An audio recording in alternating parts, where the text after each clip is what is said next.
En tant que consommateur, on peut déjà constater que la publicité est venue s'immiscer dans les médias dits sociaux avec plus ou moins de bonheur.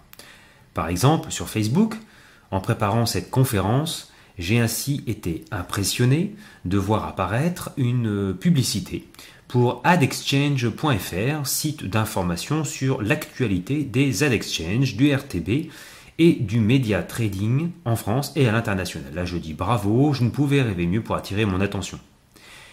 Tintilophile de longue date, ayant de nombreuses fois eu l'occasion de partager sur Facebook ma passion pour le célèbre reporter, je n'ai en revanche pas été surpris de voir apparaître des propositions de participer aux enchères RG. Néanmoins, j'ai été plus étonné qu'on me propose d'acheter des sacs Desigual. Une femme de mon entourage aurait-elle liké un sac qu'elle souhaiterait que je lui offre? Une habile suggestion glissée dans mon écran à peine orienté. Parfait. Marathonien, partageant souvent sur Facebook mes entraînements et compétitions, j'ai trouvé logique de voir une proposition de Decathlon pour réaliser un film sportif. Abonné à plusieurs pages de magazines des nouvelles technologies, je suis sans surprise certainement considéré comme un geek par les annonceurs, le Crédit Agricole pensant à raison qu'un nouveau smartphone me ferait plaisir. Français, habitant en France, publiant en français, je ne m'explique cependant pas cette curiosité qu'on me propose en allemand de suivre des cours de français. Merci, c'est gentil, mais je connais ma langue maternelle. Ayant probablement eu une activité excessive un soir sur Facebook, la plateforme a cru bon de me proposer de chatter avec des personnes près de chez moi. J'apprécie l'attention. Toujours attentif de m'éviter l'ennui d'une longue soirée solitaire, c'est avec un français douteux, l'annonce a dû être rédigée par un Allemand, que l'on me propose de m'inscrire pour naviguer parmi des photos de femmes qui gobent des œufs durs. Quelle bizarrerie! Plus subtil, inséré dans le flux des nouvelles de mes amis et faisant certainement écho au thème de campagne de François Hollande que j'ai eu l'occasion de commenter, on me propose de tester dès aujourd'hui une lionne des montagnes, mais je ne comprends pas bien l'illustration photographique, sûrement une erreur de mise en page. Abonné à des pages anglophones, un annonceur, certainement l'ambassade américaine, me propose de réfléchir sur mon lieu de vie. Amérique ou France? Ayant quelques attaches dans notre beau pays, je renonce à cliquer pour investiguer le sujet. Gagner plus d'argent étant une préoccupation courante désormais, on me propose de trader avec options binaires et de gagner d'énormes revenus.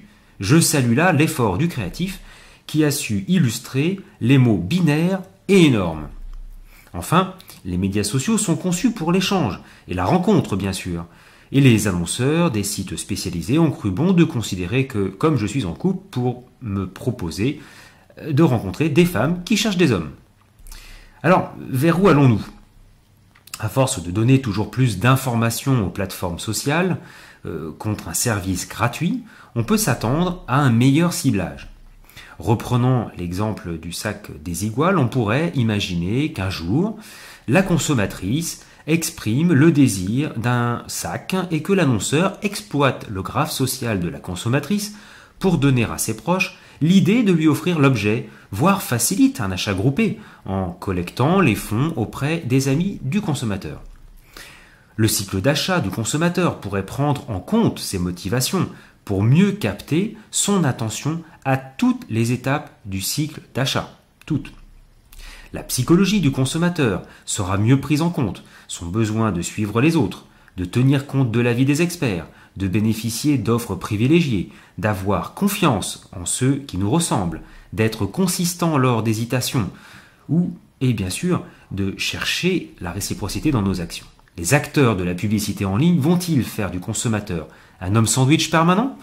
Ou au contraire, partager avec le consommateur la chaîne de valeur de la publicité en le récompensant des actions de promotion qu'il prendrait à sa charge, du coup partageant les revenus.